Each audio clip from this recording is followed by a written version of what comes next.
Good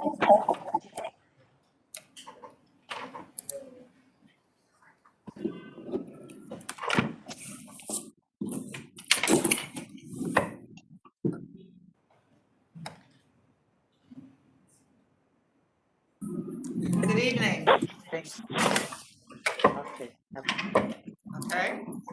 Good evening and welcome to the New York City Health and Hospitals Fiscal Year 2021 Annual Public Meeting for the Borough of Manhattan. I'm Barbara Lowe, board member and representative of the council's person on the board.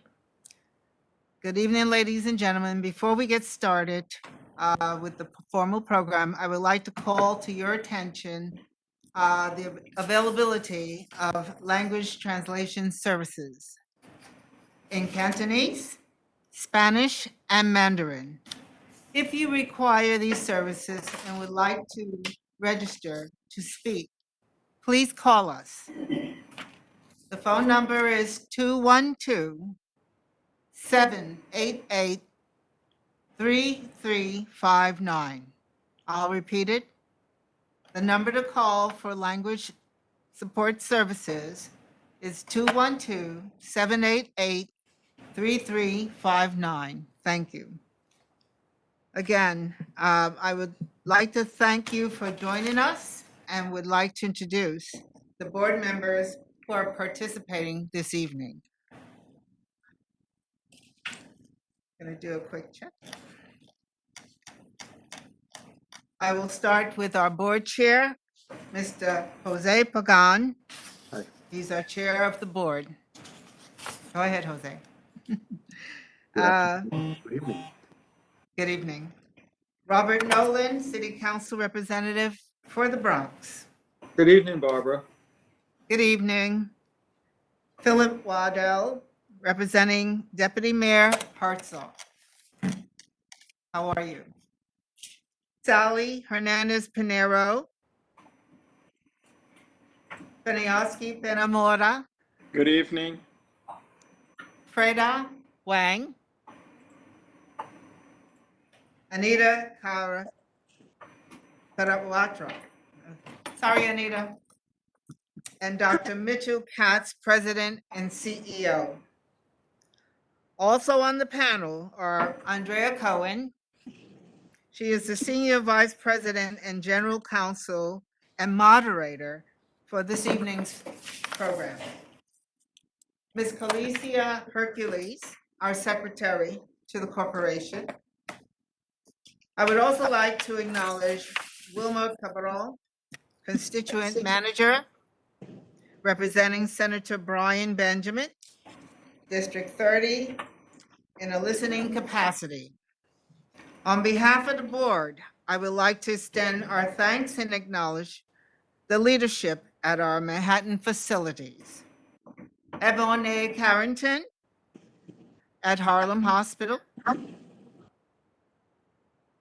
Christina Contreras at Metropolitan Hospital System.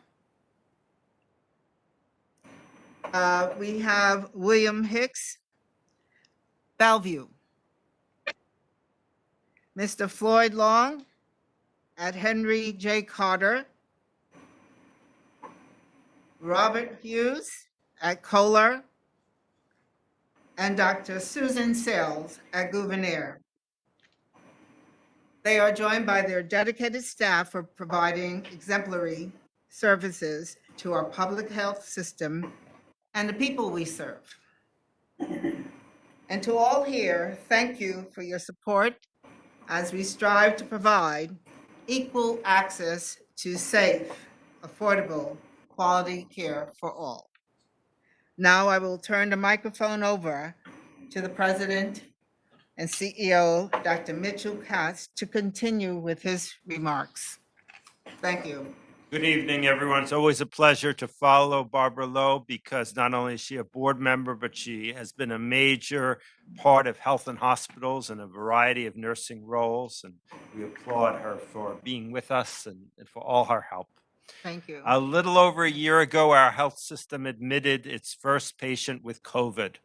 It's been an unbelievable year during which our frontline staff came together to support and keep each other and our patients safe and to save lives in every community across the city. They fought COVID with commitment, compassion, and innovation. During the first surge, we tripled our ICU spaces, onboarded thousands of additional nurses and clinicians, helped facilities hardest hit to level the load by transporting patients to other hospitals in our system, and secured many millions of face masks and other PPE in order to keep everyone safe. These experiences made us a stronger, more efficient health system, and we've been able to manage the second recent wave of increased cases with more confidence and understanding how this deadly virus can be fought. It's nothing short of a miracle that in just 1 year there are now multiple vaccines available, and an end to the suffering is in sight. While there's much to hope for ahead, thanks to the hard work of our staff, we still grieve the patients, relatives, and coworkers that we lost to this pandemic. I want to take this moment to reflect with great pride the contributions made by every single employee, New York City Health and Hospitals, and to thank our community partners for their love and support over the last year. Those 7 p.m. pot banging really lifted our spirits and reminded us of our essential role. The pandemic has shown how necessary the public hospital is to New York City. We proved that there's no challenge we cannot overcome when it is protecting the health of the most vulnerable New Yorkers under our care. Thanks to the sacrifices made by our brave staff and their readiness to answer a higher calling over the last year, New York City Health and Hospitals has been there for our staff, our patients, and all New Yorkers at every step of this pandemic. Our hospitals and post-acute facilities have provided quality, compassionate care to thousands of patients. Our emergency departments managed more than 111,000 patient visits. More than 55,000 patients who were hospitalized have been safely discharged. Thanks to our Helping Healers Heal, we supported our staff with peer counseling, respite rooms, and a range of mental health services to help them endure and prevail. And with more than $35 million in donations from so many generous supporters, we were able to offer our staff free meals, transportation, clean scrubs, hotel accommodations, and childcare to help ease their difficult days. We prioritized testing since the early months of the first surge, setting up tents and launching the country's most successful test and trace operation. In the last year, our hospitals, Gotham Health Centers, Correctional Health Services, and the Test and Trace Corps testing sites have done more than 3 million COVID tests. Thousands of New Yorkers have experienced for the first time the dedication and passion of the employees in our health and hospitals. To help New Yorkers navigate the process, we activated a specialized group of contact tracers to provide resources and support to New Yorkers who tested positive for COVID and their close contacts. Our team of 4,000 contact tracers has reached a higher proportion of all new cases than any other jurisdiction we're aware of. Our hotel program to help New Yorkers safely separate if they feel sick or have been exposed to the virus has reached the milestone of 18,000 guests who have received a free and safe hotel room with free meals, round-trip transportation, and on-site clinical monitoring. We prioritized vaccination for our employees and our most vulnerable patients and launched New York City VaxChamp campaign to educate and address reluctance to receive the vaccine because of the need to have more information. Despite the challenges of a variable vaccine supply, we extended hours, added more staff, provided 24/7 services, and created max vaccination sites. So far, we've administered more than 600 first and second doses. Our ambulatory care teams are serving more than 34,000 patients who had COVID. Many of them will face a range of long-term health effects, but we will be with them to support them through our 3 new COVID-19 centers of excellence in the Bronx, Brooklyn, and Queens, the communities hardest hit by the pandemic. We are aware of how this pandemic brought to light and worsened the inequalities in healthcare, created fissures in almost every part of the society, from education to the economy. These inequities are already having a disproportionate effect on the health of patients, communities we serve. With this meeting, we intensify our commitment to health equity, diversity, and inclusion in every aspect of our work, from clinical care to language access services. So grateful and proud of our staff for everything they've done, continue to do for New Yorkers. I want to thank everybody who is listening and who came to be part of this meeting tonight. It shows how much you care about health and hospitals, and we appreciate it. We want to proceed now to the main purpose of the meeting, just to hear from members of the community. And so I'm going to turn to our General Counsel, Andrea Cohen, to outline the procedure for tonight's meeting. Great. Thank you so much, Dr. Katz and Ms. Lowe. Good evening, ladies and gentlemen. Let me first just remind any of our new viewers that there are language translation services available in Cantonese, Spanish, and Mandarin. And if you require these services, please call 212-788-3359 right now, and they will be made available to you. Thanks. So welcome to our annual meeting. I'm just going to go over a few procedures and rules of the road for this evening. Due to COVID-19 public gathering restrictions, we're convening this hearing, as you know, unusually, virtually for the borough of Manhattan, although we are located here in the borough of Manhattan tonight as well. This is the second in a series of 5 meetings conducted annually across the city's 5 boroughs. The purpose of these annual meetings is to inform the public on the programs and plans of New York City Health and Hospitals, as well as to afford the public an opportunity to present oral or written testimony concerning New York City Health and Hospitals' performance. Public testimony, both oral and written, will be transcribed and forwarded to all of the members of the Board of Directors for their consideration. You can still register if you would like to testify orally this evening. It's open until 6:30 p.m. Registration is open, and you call 212-788-3359 if you'd like to register. Please call before 6:30. A few rules of the road for the oral testimony. The most important point to understand is that the members of the Board of Directors who are listening in tonight are here to listen to you, not to engage in a dialogue. This is not a question and answer forum. We will just be listening to you. However, at the end of all of the meetings, a summary of the proceedings and the system's responses to key themes and questions that emerge will be posted on the New York City Health and Hospitals website. With respect to speakers, in order for each registered speaker to have an opportunity to testify, they will be allotted 5 minutes of speaking time.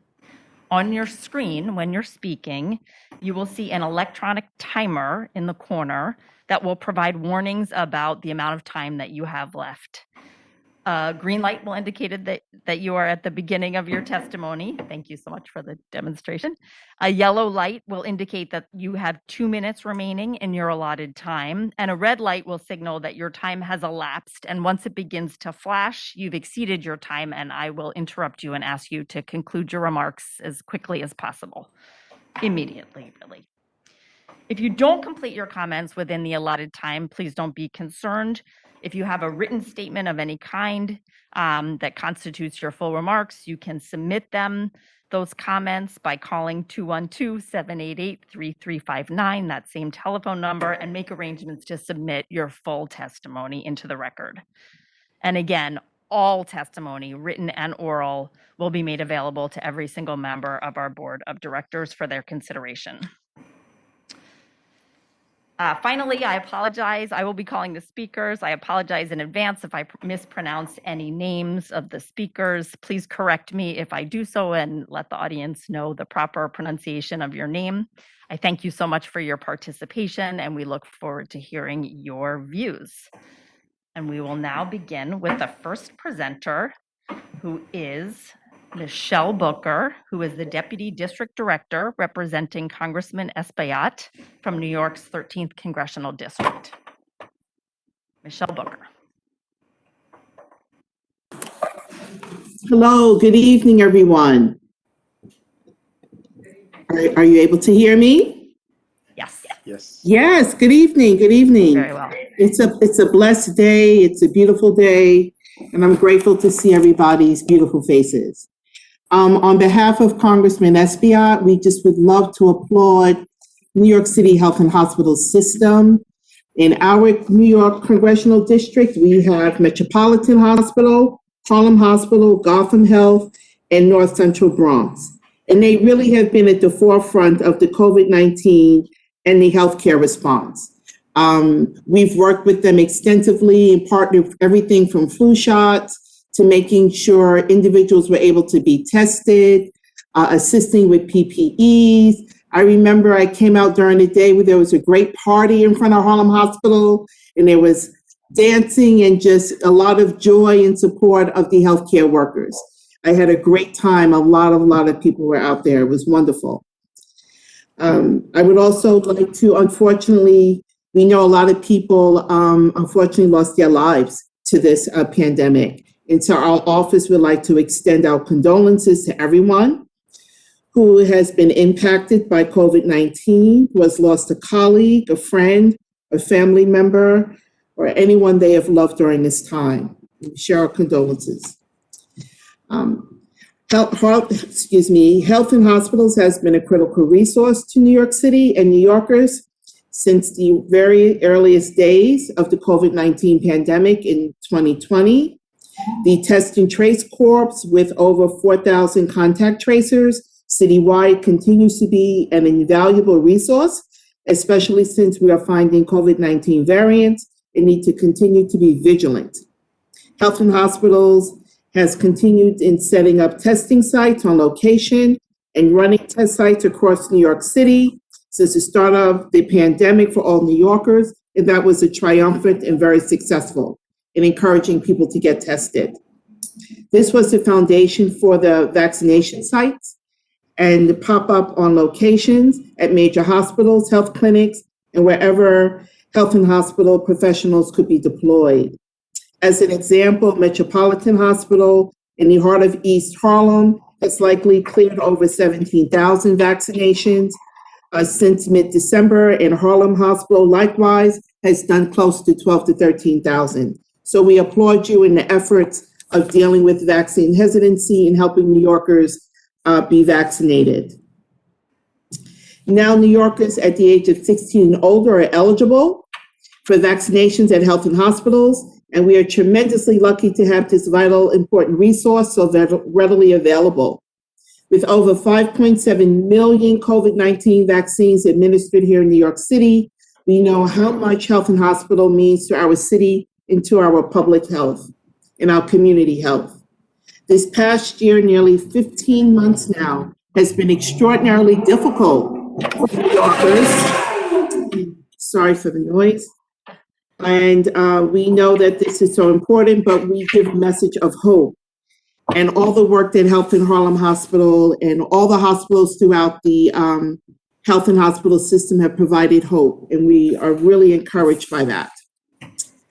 I also would like to share that the new administration and the federal funding and the vaccine supply will only increase in volume and reduce some of those barriers and inefficiencies we have encountered. Whether it is aid through FEMA, the CARES Act, Provider Relief Fund, or the American Rescue Plan, Congressman Espaillat is committed to helping health and hospitals make it through this pandemic and get New Yorkers healthy and hopeful and back to their lives pre-pandemic. We are always here to work with health and hospitals. We support our healthcare system in any way that we can. And a tremendous, tremendous thank you for the leadership of Ebony Carrington at Harlem Health and Hospital and Christina Contreras at Metropolitan Health and Hospital. And we are just so grateful for all the work you've done. Thank you so very much. Thank you for all of your hard work. Thank you. Great, and thank you so much for your comments. Our next speaker this evening is James Liu. He's a community liaison representing Assemblymember Yulin Nyo in the 65th Assembly District. Hi there, everybody. James Liu, great. Fantastic. I'm very happy to have the opportunity to speak here today on behalf of the Assemblymember Yulin New, representing the 65th Assembly District, representing Lower Manhattan. For this past year, we have been dedicating our efforts to supporting our constituency and the efforts of our local healthcare workers, and we're very proud to be working alongside the New York City Health and Hospital systems as well. Of course, we'd like to remember the many friends, family, and coworkers that we have lost this past year, but we are very happy to see the positive progress that we are making towards returning ourselves to normalcy and returning to the lives that we have once had before this pandemic this past year. And thank you, everybody. Thank you. Great, thank you so much for your comments. Our next speaker is Karen Dixon. She is the chair of the Community Advisory Board at New York City Health and Hospitals, Harlem. Good evening, everyone. My name is Karen Dixon. Good evening, Dr. Katz, members of the Board of Directors, other participants, and especially Ebony Carrington, the CEO of Harlem Hospital. My name is Karen Dixon. I am the chairperson of the CAB at Harlem Hospital. It's my pleasure today to talk to you about, on behalf of the CAB, in support of the wonderful work that the hospital has been engaging in. 2020 was a challenge, has been a challenge. 2021 was also just as challenging, but not as severe as when we first entered the pandemic. But the folks at Harlem Hospital have really stepped up, and Health and Hospital in general. And I want to first start off by saying thank you. As a member of the Harlem community, Health and Hospital doesn't always get the same accolades it deserves like other hospitals in the community, nor I think do they get the appreciation and the thanks from the residents and the members of the community. So thank you is where I'd like to begin. With that said, I want to just talk about the great work under the leadership of Ms. Ebony Carrington, the CEO of the hospital. They created a vaccination pod that provides a clean, safe, nurture environment for anyone who comes through the pod. We have an issue of vaccine hesitancy and fear in the community, as we've seen in other communities across the city. And so a lot of times how people are received into a space really helps support any anxieties that they may be experiencing. And in this, in the Harlem Hospital pod, it has been such an engaging environment. It's clean, it's supportive, the staff talks with you along the way. It's never crowded. People aren't standing around waiting patiently. You're just treated in such a way that it makes you feel good and you understand what the process is, but you're not focused on the process because the environment moves you through in such a seamless way. Initially, we know that a couple of months ago, there were issues around what was happening with staff being vaccinated. Well, now 53% of their staff are vaccinated. They've vaccinated more than 12,000 people in the community. And I recently heard that they've even vaccinated up to 489 individuals in one day. And I think that's a wonderful, when you think about the number and the amount of time that takes to do that, hats off to the Harlem Hospital staff. The staff has really been wonderful in the community. They've also participated in different meetings in the community to talk about vaccinations, vaccination hesitancy, and fear. And that's just that availability is also something that is quite helpful. As always, Ms. Carrington keeps us abreast of different things and accolades that the organization receives. Recently, US News and World Report acknowledged the hospital for their care of individuals with congestive heart failure as well as COPD. And they're also participating in the Columbia NIH COVID prevalence study to better understand the frequency of current and prior SARS-CoV infections in our communities. So while they're still doing the busy work of caring for members of the community, they're also looking to do research to further enhance their care and the services that they provide. I want to thank you for this opportunity to make a statement, and I want to close by stating that it's essential that Health and Hospital receives the funding that they so desperately need to care for the most vulnerable people amongst us. And I want to say thank you again for giving us the opportunity to talk and for giving Ms. Carrington the opportunity to be there to run the hospital. Thank you. You all have a great evening. Thank you. Thank you. Thank you so much for your comments. Our next speaker is Louise Dankberg. She is the Community Advisory Board Chair for New York City Health and Hospitals Bellevue.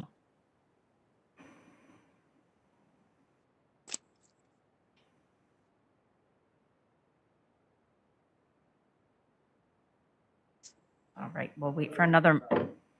All right, we'll come back to her.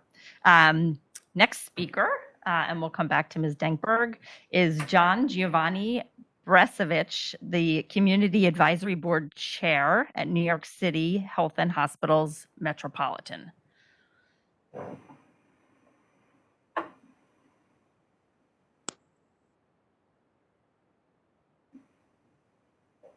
Okay.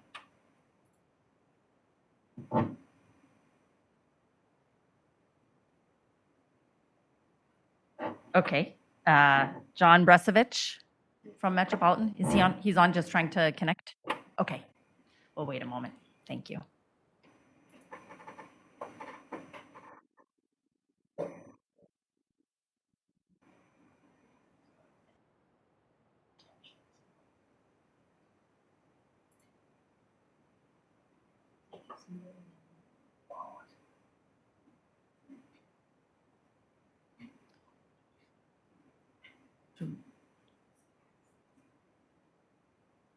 Oh, you might want to try to *6 and unmute yourself if that's the challenge. Okay, okay. Please press *6. And hopefully we'll hear you in just a moment.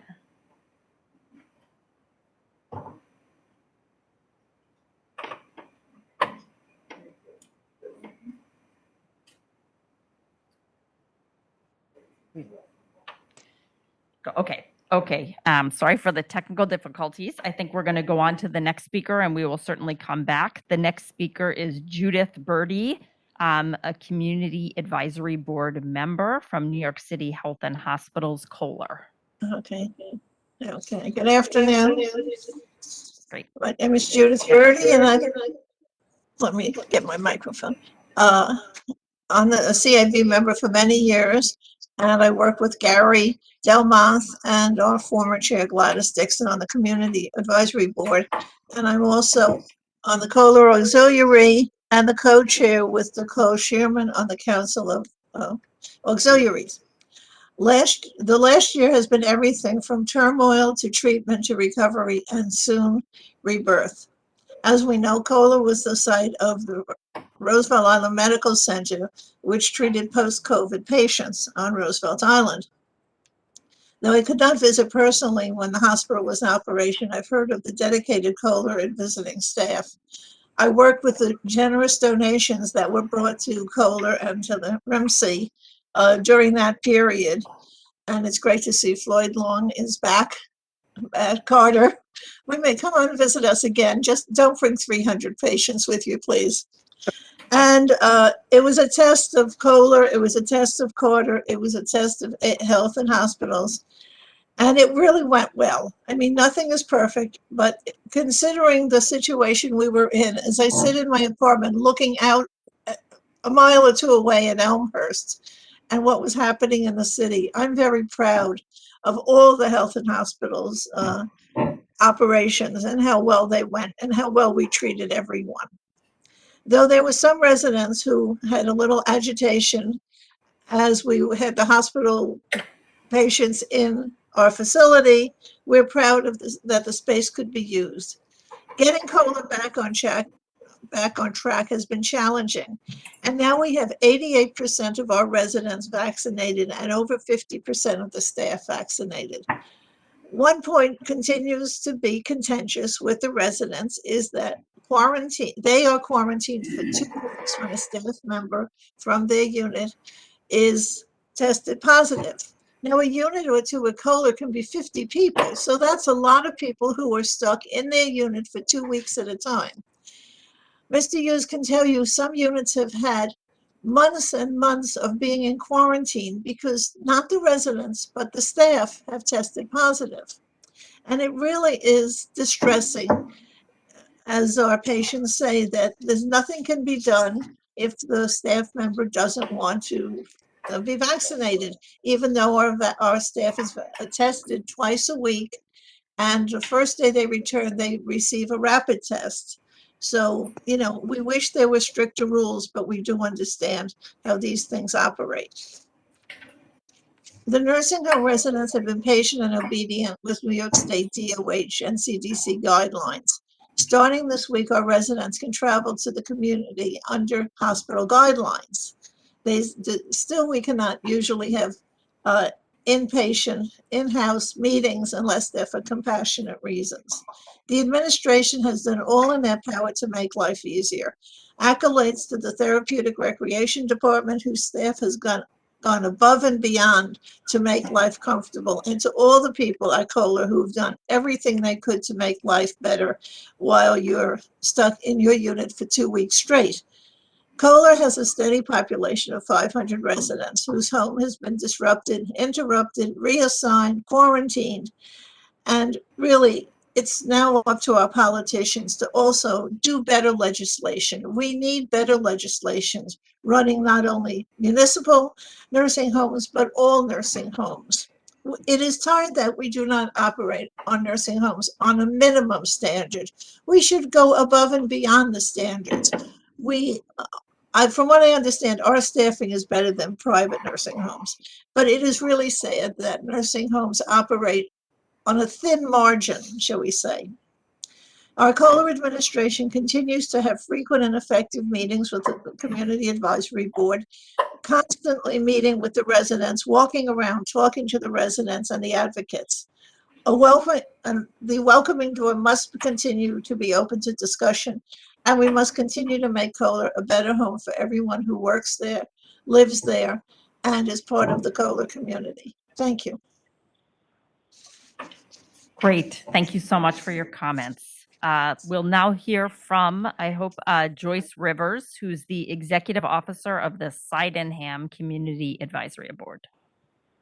Good evening, everyone. I hope you can hear me. Yes, Hello? we can hear you. Thank you. Okay, good. All right, good evening. Thank you for having me. I'm part of the executive board, as she stated, and I just want to give us some instant information about what we have been doing with COVID and how we have administered the following vaccinations. Our first doses, we've already administered 4,588. For our second doses, we have 2,075, 725, and for the total of first and second is 7,313 doses. The numbers that I want to give you today, the statistics, is from the all site volume from April 5th through the 18th. At High Bridge, we had tested 55,000 community members. In Dykeman, it was 36,558. In Sydenham, we tested 33,600.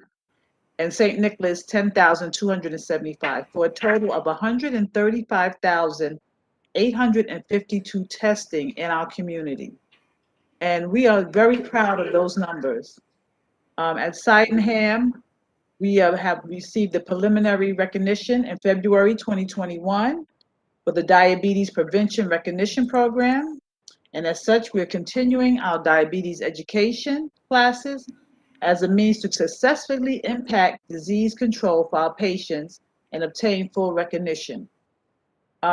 There's also, we had a day of remembrance around April 9th where the director, Cheryl Jones, planned for Sydenham, that's Gotham's Health Senior Associate. And they stood outside and they had balloons to give remembrance to mark the date, the start of COVID-19 pandemic. And the staff members released balloons with heartfelt messages on them.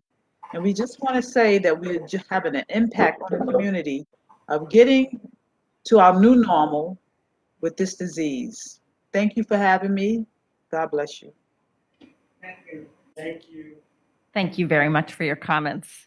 Our next speaker is Jill Eisner, with the Community Advisory Board, also at Kohler. Good afternoon or evening. Thank you very much. I was inspired to speak because you said that these comments would be written to all board members. I spoke up. I'm also an elected district leader, like Louise Dankberg. So I work in the community, and I spoke at Community Board 8 and mentioned what's been going on at Kohler. We had a meeting the other night with one of the residents mentioned that he has been locked down for 6 months because the staff keeps on bringing COVID back in to the units because most of these people do not go out. And I think it's just horrible. It's horrific. And I do not understand why when you go to school, you're required to have measles and flu and other vaccines, why the health and hospitals or the state can't make it mandatory that staff gets vaccinated. I know there's rights that people have, but I just believe that if you have to have this to go to work in a school or go to school, then it should be the same thing for the hospital, because we're going to have, COVID part 2 this fall, variant, and this is going to happen again. So Community Board 8 did pass a resolution. They hope that our Assemblywoman will take it up to the state. And I just hope it's something to really seriously consider because it's just so unfair to the residents. Thank you very much. Thank you for your comments. We're going to go back to the earlier speakers we mentioned and had some technical difficulties with, I think. So first, Louise Dankberg, again, she's the CAB chair for Bellevue.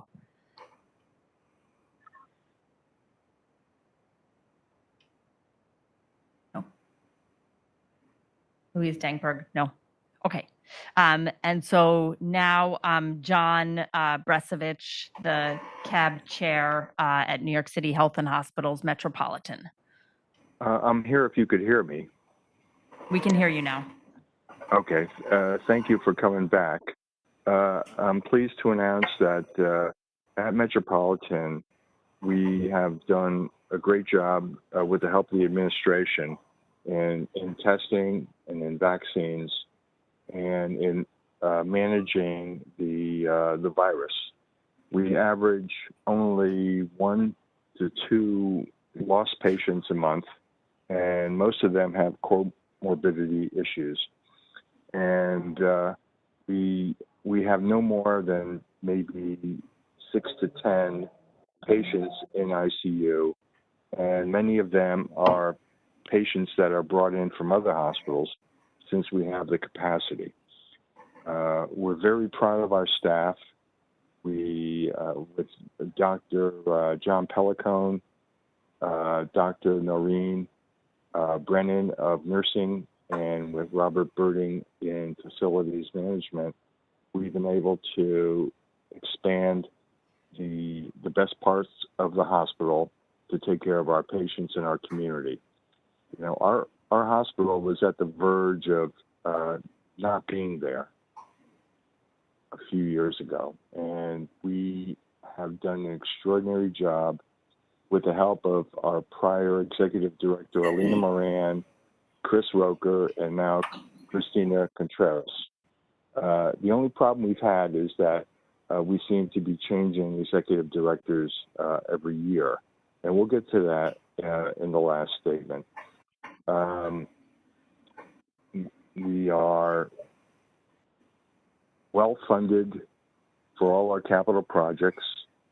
We are completing major facade work on our property and roof work and signage that we need to let people know the great hospital that exists in their community. Also, we are starting a new MRI unit that will be built this year, which we have already been approved for funding. Our Pride Center is going to be new by the end of the fall, and it's 2,000 to 3,000 square feet, serving the LGBTQ community, and we're very proud of that. We also have a new infusion center for our cancer patients, and that also will be finished this year, and that's fully funded. Our flood wall from FEMA will be starting at the beginning of 2022, and again, that is fully funded. We also have a new project for the mental health building with new windows that starts also in the beginning of 2022, and that's been fully funded. And that's thanks to the work of our executive directors and Robert Birdie on that note. Now, with respect to the vaccines, we are doing 200 to 300 vaccines a day. My wife and I were also fortunate to be recipients of the vaccine. Testing, we are also at the 200 plus stage per day, and we are part of that group in East Harlem that is beating the odds for the virus control. Another aspect, we have a new executive director, Christina Contreras, who's done, from what I understand, in a very short period of time, allocated capital funding for some major projects, and she's looking to expand services in cardiology and rehab and physical rehab, which we need desperately. And in the meantime, she also was able to open our 2nd Avenue entrance, which had been closed for almost a year. We're very happy for all these items. We're doing well. We're going forward. There's no chance of us closing. And I do want to say this to other cab members and cab chairs. I have not been renewed for a cab extension, which was pretty normal in my day. And just be careful of what you say. We need a transparent and open administration that will not penalize members who want to buck the system and ask for a seat on the cab, on the HHC board, who will not go against a mandated almost new bylaws. Our bylaws they were going to be reduced from 22 pages to 6. We did not stand for it, so we opposed it. And we also would like the administration to comply with the HHC guidelines and in advising the advisory boards of when they want to change their executive director and to give Mr. us, Bresevich, can you please conclude your remarks? give us notice so that we can discuss a new credentials for new executive directors instead of them being announced before our advisory board is being announced. It would be a courtesy. This is 3 years in a row that we had our executive director taken from us. And thank you very much. That, if you want, other than that, I'm extremely happy with what's been going on. Thank you very much. thank you very much. I think, and with that, that concludes. No, I'm sorry. We have one more.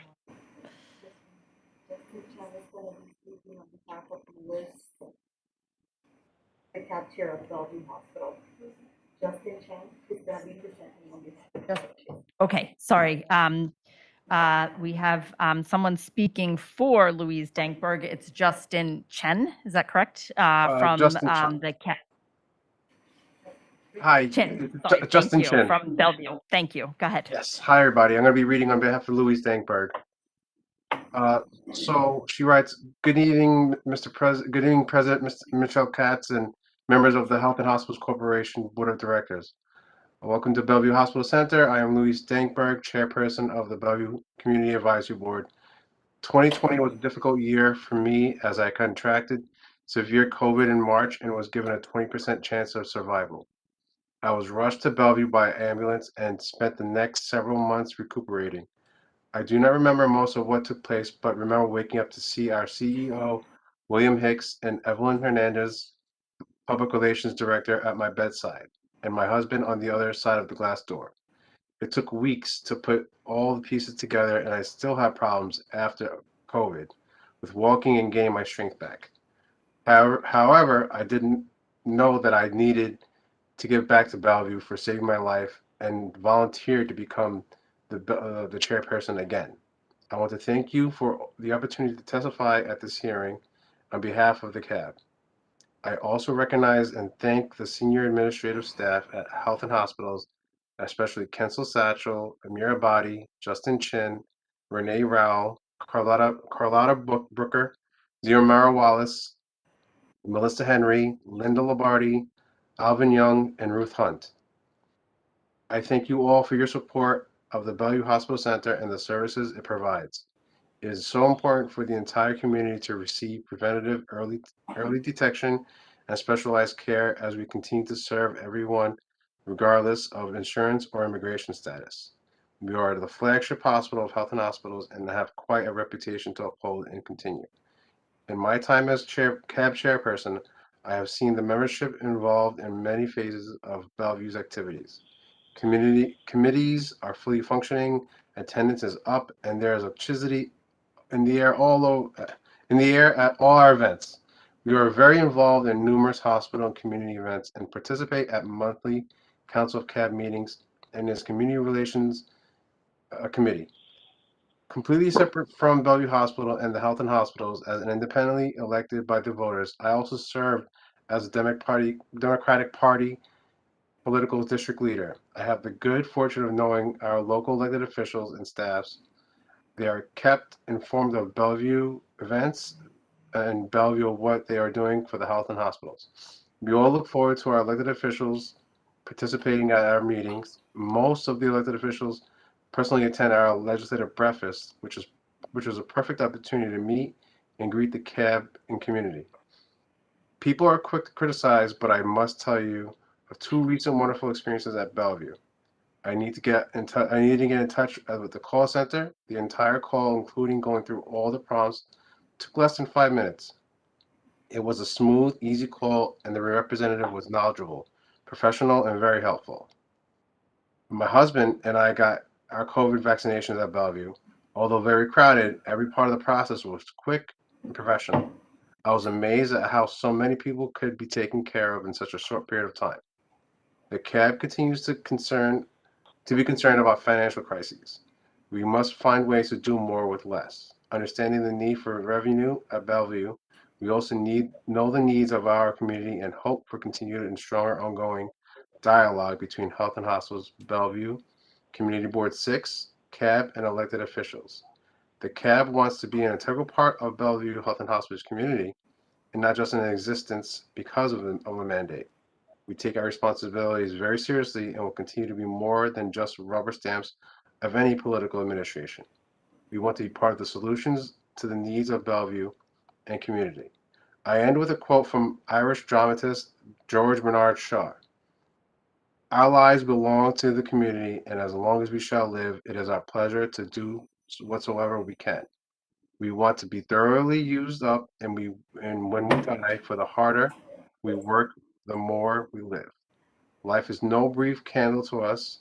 It is a splendid torch which we have got a hold of for one moment at a time. We want to make it burn as brightly as possible before handing it on to future generations.